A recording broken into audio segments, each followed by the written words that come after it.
All right, next us. Microsoft have unveiled what they're doing with Xbox One this year, along with a shit ton of exclusives. Let's cover, I guess, the console first. Yes. Out November, price $429.99 sterling, yes. $499 dollars and euros. The console slightly cheaper than perhaps we hoped for. But slightly or more, more than expensive. we hoped. Yeah, I was going to say, man. Yeah, it's more expensive. I was hoping for 400. You think they would do? But that was probably 350 would have been sweet, man. Would have been sweet. Would have been sweet, but slightly unrealistic. But unfortunately not. Okay, what else? Covering the console first. Microsoft points are being converted to real-world currency for Xbox One, which is great news, I think, for everybody. Yep. Everybody's still going to have leftover Microsoft points, unfortunately. Yes. It's gone. And it looks like they're also expanding Xbox Live, which was a nice thing. They're going to go with sort of like a little bit of a PS Plus thing there. A couple of free games that you get to keep forever. Yep. We don't know how that extends to Xbox One, but at least they're rolling out some 360 titles starting now. Yeah, it was nice to cover 360 to begin with, to sort of say, look, we're covering. But it was very much new model coming. New model out. Yep. New model is out. Today. It's not slim. It's slightly more chunky, I think. Even though they say it's sleeker, it's smaller, it's quieter and stuff like that. Yeah.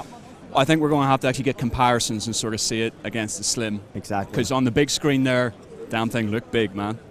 But other than that, what else we got? We've got sharing video as well. You're able to basically record Twitch gameplay, TV, live on Twitch, which is cool.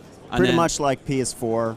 Very much like PS4. We didn't get that on the reveal one, but everyone sort of saw that coming. They couldn't really do without it. So we don't really know how it works with other things, but Twitch at least is going to be live. Yeah, it looks quite nice. I'm not too sure whether I want to show how bad I play to like people across the world, but hey, everybody needs to laugh occasionally. Yes. But I guess the main points that were sort of covered at the briefing was basically smart glass. Connected cloud gaming, and open worlds, basically. Yes. We saw an abundance of open worlds. We have conference open with Metal Gear Solid 5, Phantom Pain. We also looked saw amazing. Dead Rising 3, open world, looked amazing. We saw a little gameplay clip of The Witcher 3, which looked amazing. It looked all very nice and shiny and stuff like that. But I think we were sort of touching upon, like, with Rise, even though it looked really, really good and stuff like that, it was that sort of like Gears of War arcade quick time. Every single fight is ending on a three-button combo. Sort of almost ridiculously cinematic, I'd say. Yeah. But I'm interested to see how that plays. It's playable here, so we'll get our hands on it and see how that looks. I mean, it looked great, but the gameplay wasn't sort of something that I was just amazed by. Yeah. Speaking of that, we sort of got some sort of clarification on Quantum Break. I'm not quite sure what it is yet, but we got something. It's a TV series and a game, and I don't know. There was a sort of mixed message there, I think, and talking about mixed messages, Forza Motorsport 5, whilst a great idea for this Drivatar thing, we're still scratching our heads as to how this will actually work. So we're theorizing that it will sort of pull player sort of driving skills from across the cloud, and hopefully it will tier it so you're playing with people that are actually of your level rather than just a bunch of dicks. So we talked about this, and we think everyone should agree that on day one with Forza 5, everyone just drive in reverse and see what happens. Get that uploaded to the cloud, and everybody's going to have an interesting few races the opening month of this game coming out.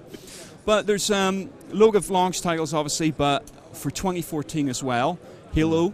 Though, interesting enough, not Halo 5. Yeah, it sounds like that's very interesting. It sounds like they're trying to just restart it almost. I mean, obviously, it's a continuation of the Forerunner saga that 343 are doing, but we got a little CGI trailer with Master Chief. But I honestly think that's going to be shipping just with Halo as the name rather than Halo 5. Also, spring 2014, which ended the conference, Titanfall. Yes. The game we big exclusive. Yes. Huge exclusive. By the guys. Titanic exclusive. Titanic. Hopefully will not sink like the Titanic, though. I doubt it. I mean, it's Respawn, it's Infinity Ward, and whilst you can sort of see those Infinity Ward little licks, it's sci-fi universe. It's big. It's something different. I think the gameplay that they showed was really sort of diverse and interesting, and it's not going to be competing straight on with Destiny and Battlefield and Call of Duty. It's something a little bit different, and I like that because there was few too many titans in that sort of military shooter that sort of experience. So I'm excited to see that. I think it looks nice, and of course it got the big spot, the ending spot here at the conference. Also, Battlefield 4 looked great. Yes, Battlefield 4 looked obviously shiny. As soon as they got over the audio issues, so we could hear what the hell was going on. Yes, they had a couple of audio. Someone forgot to turn the volume up. Someone got their someone's ass fired. Someone's getting read out behind the stage right now, and they don't have a job. Maybe two people. I don't know. It takes two to tango, you know. I'm fine.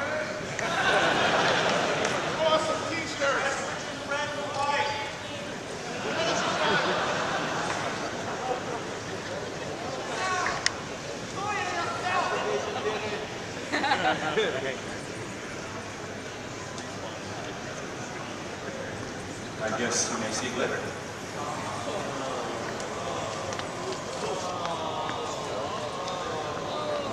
But also, obviously enough, with that many exclusives, they didn't have enough time to show everything in great detail. So we had a couple of little trailers. D4, we had, what was that Panzer Dragoon one? Crimson Dragon, which was actually announced way back for Kinect on Xbox 360. Good to see it come out finally. A couple of other things. They had the Project Spark thing that looks nice, sort of a create your own world. And Minecraft's coming. Minecraft, Xbox One edition. Look. Below, yeah. Below nice. From the Swords and Sorcery guys, which is, it's nice to see they're supporting the indie guys as well, which shows that you got your AAA blockbusters, but you've got the stuff that really made 360, I think, for me, a great console. You've got all those Xbox Live Arcade titles that will be on top 10s for years to come. Hopefully it will continue with this. Bit of a catch as well, getting Insomniac exclusively on Xbox One. Yeah, there's a bit of a, oh, really? Yeah. I wonder how they're going to work that out, if they're going to continue with Ratchet and Clank or anything. Are they going to continue with it? Maybe not. But yes, Sunset Overdrive. Thank you. I was about to say Sunset Boulevard, but that's where we're staying in LA at the moment. That's where we're going next, right? Yeah. And it's interesting to note that has that really, even though there's sort of like mutations and stuff on it, it's very cartoony. Yeah. Sort of almost continuing that Brink idea almost of that sort of very colourful visual thing. And hard to tell exactly what kind of game it is from that trailer, but I'm assuming it's going to be maybe shooter. It's a shooter, free runner, and we're all out of time here. We're out of time, but obviously not. Impressive show?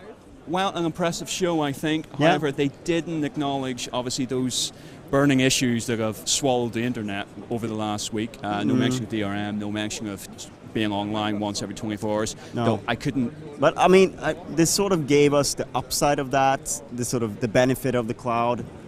Finally, they didn't touch on that before. They just told us the bad news. But I mean, those things are in place. You know, you have to make up your mind. Do you want to live with that or not? And if you do, this is what you get if you do. And if you do, you'll find out in November.